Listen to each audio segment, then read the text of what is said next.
to the Way to Native Chronicles, and today we're going to talk a little bit about setting sights on an open sight rifle. The example used in this video is going to be a Winchester Model 94, but the principles covered in this video are going to apply to a lot of other guns. So if you want to learn a little bit more, get some different ideas on the subject, follow along and let's see what we can do here. The Model 94 that I'm using introduced a little bit of an extra challenge because I shoot cast bullets to this gun, and the load that I found worked best actually required a sight adjustment that was higher than the highest step on the ramp would allow for zeroing on target. So I had to do a little extra tweak with this, which I'll share with you as well. The other aspect of this is the approach I use for setting up the sights, where I use the rear sight only for adjusting elevation, and the front sight is what I use for adjusting windage. So let's cover these two aspects and look at it in a little bit of detail, and also with a view to having your sights settings recorded in such a way that before you go off on a hunting trip you can kind of give them a check over and compare them to your notes and see if anything has changed. Because really, when it comes down to it, everybody talks about open sights being so tough, and well, they're pretty tough. They're not going to break very easy, but compared to scopes, actually they're a little bit more easy to knock out of kilter.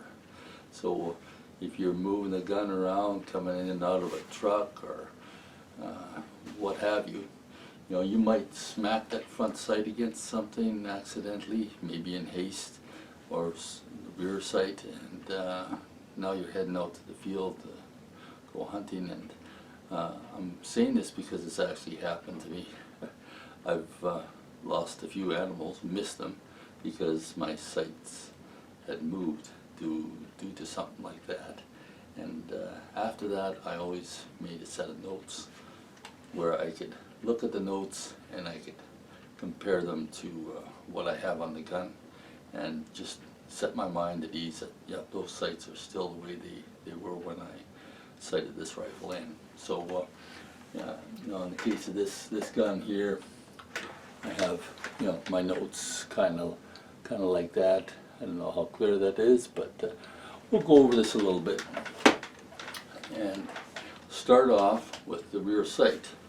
Okay, so this rear sight, this rifle here is riding up and down on a little stepped ramp. The Model 94s have a nice ramp. It's got a kind of a nice sharp little tooth with a little bit of a hook to it, so it doesn't slide down the ramp very easily on its own from being jarred around. So it's a good sight that way.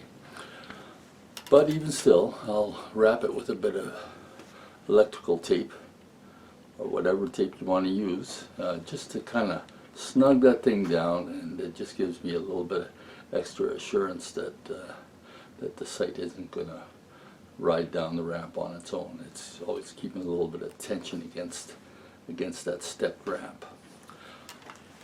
But the sight notches on there, it's actually kind of hard to remember what those notches are.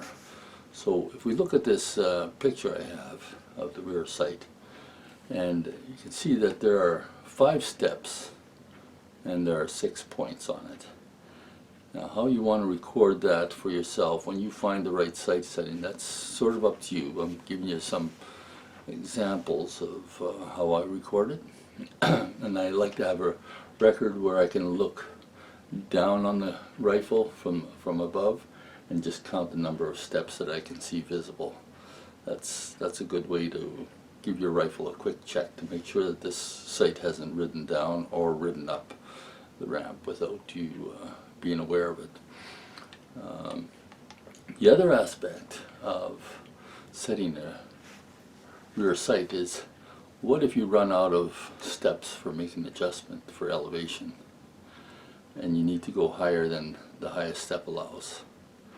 Well, there is something you can do about that, And if you take a look at your rear sight, you have two little screws on the front of the blade of that sight.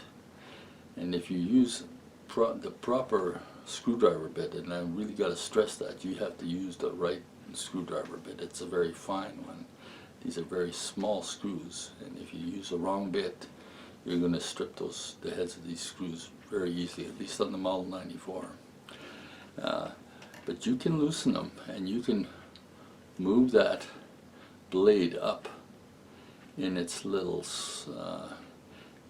carriage there. It's got a two-part rear sight on a Model 94 at least.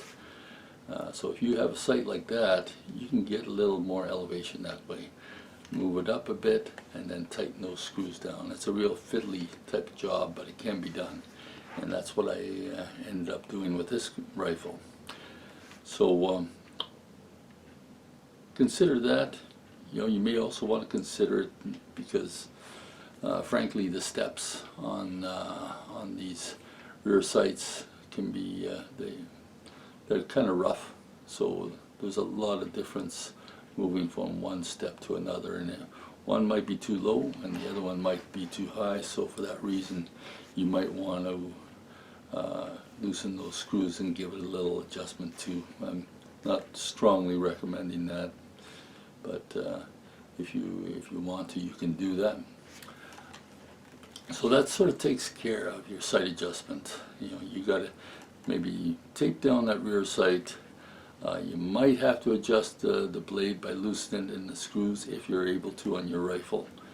And when it comes to the position of your rear sight on that stepped ramp, make some notes of some sort that you can refer to, and once in a while check this rear sight to make sure it hasn't moved, because it is possible.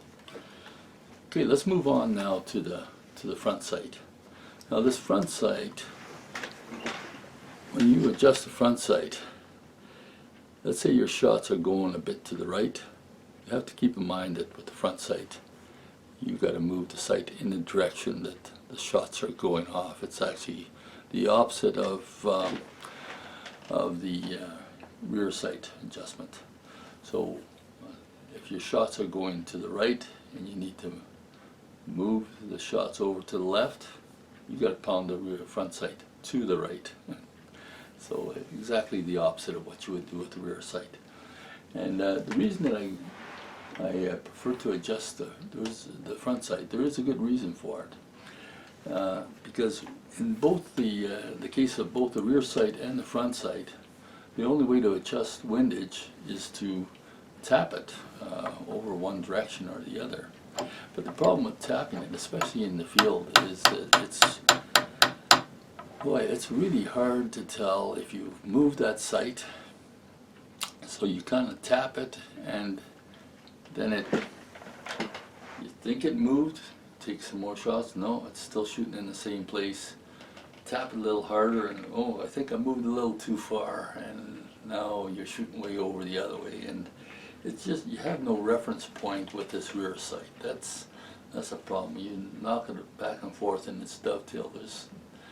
It's hard to tell where you were before you started tapping on the sight and where you are after finished tapping it. But with the front sight, it's actually quite a bit easier. It's actually very much easier. I can look at this front sight from above.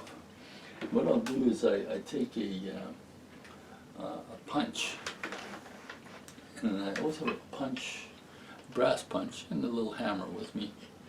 And I'll take that brass punch and I'll put it, if I have to move the sight this way, I can do that even in the field. I can kind of pinch it between my legs or whatever and hold it in position and give it a few taps. It helps if you have a second person to hold the gun while you're doing this. But you can just tap that sight and you can look.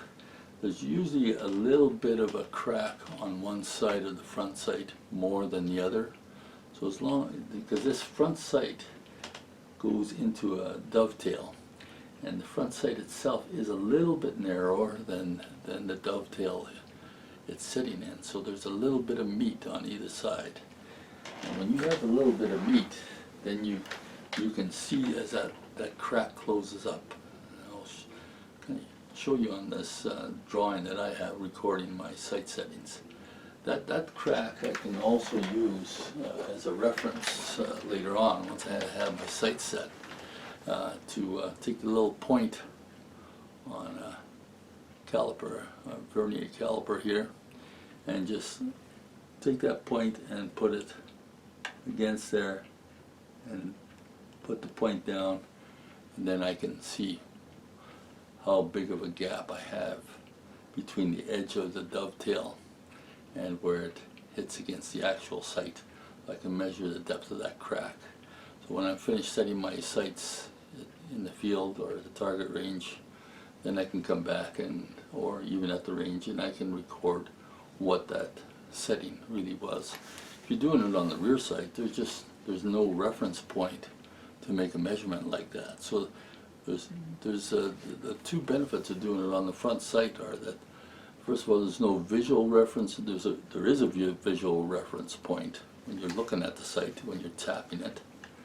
And secondly, because you have a reference surface to measure against, you can also record that sight setting. So this sort of covers the two ends of this sight setting challenge. Okay? You can record your front sight setting, and you can record your rear sight setting. You can also, and I actually do that, is I can take this vernier caliper and I can run it down until it hits the barrel and actually measure the top of the sight to where it hits the top round of the barrel. That's actually another thing I record, even though the number of steps should tell the tale. But it does get a little confusing with the when you're counting steps, whether you're counting the points or the steps. So I've made a drawing of this rear sight that makes it less ambiguous. So I think that sort of covers it here. I'll see you next time, and subscribe if you haven't, and be safe out there.